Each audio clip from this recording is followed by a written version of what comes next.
পাছ fail আহিব আৰু কোনে কিমান নম্বৰ পালে সেইটো তেখেতৰ এটা প্ৰাইভেট কথা গতিকে সেইটো গোটেই ৰাজহুৱাকে প্ৰকাশ কৰাটো পৰা বিৰত থাকিব ফলাফল ঘোষণা কৰিব ফলাফল চাৰ্টিফিকেট ইত্যাদি সিধা ডিজি লকাৰত গুচি যাব ইভালুৱেট কৰিব বিচাৰিছো তেওঁ কিমান দূৰ জ্ঞানটো আয়ত্ত কৰিছে আৰু ডিভিজনটো নাথাকে আৰু এতিয়া ষ্টেণ্ডটো নাইকিয়া হৈ গ'ল 1-2 বছৰৰ ভিতৰত ডিভিজনটো নাথাকে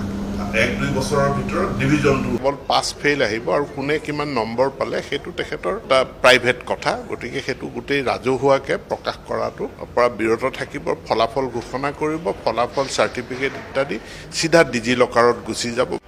যদি ছাত্ৰ ছাত্ৰীক শিকোৱা হয় এতিয়াৰ পৰা যে এই প্ৰশ্নটো নাহে কিন্তু এই ধৰণৰ প্ৰশ্ন সেম প্ৰশ্ন নাহে সিমিলাৰ প্ৰশ্ন প্ৰশ্নটো বুজিব লাগিব আৰু উত্তৰটো কনষ্ট্ৰাক্ট কৰিব লগত ফেৰ মাৰিবলৈ হ'লে CBSE কেনেকৈ পঢ়ায় ICSE কেনেকৈ পঢ়ায় ঠিক সেইধৰণে সেৱাটো পঢ়াব লাগিব আৰু সেইটো আমি কেনেকৈ বাধ্যতামূলক কৰিম সেইটো বাধ্যতামূলক কৰিবলৈ হ'লে প্ৰশ্ন কাকতসমূহ CBSE পেটাৰ্ণত ICSE পেটাৰ্ণত হ'ব লাগিব তেতিয়াহে আমাৰ শিক্ষাগুৰুসকলে সেই পেটাৰ্ণৰ ফালে যাব নহ'লে গতানুগতিকভাৱে পঢ়াই থাকিব গতানুগতিকভাৱে থাকিব আৰু আমি ইণ্টাৰনেল এক্সামত যিমান কুৱেশ্যন পেপাৰ কাটে সেইবিলাকত কেনেধৰণে কাটি কাৰণ ফাইনেলত তেনেধৰণেহে কুৱেশ্যন পেপাৰ আহিব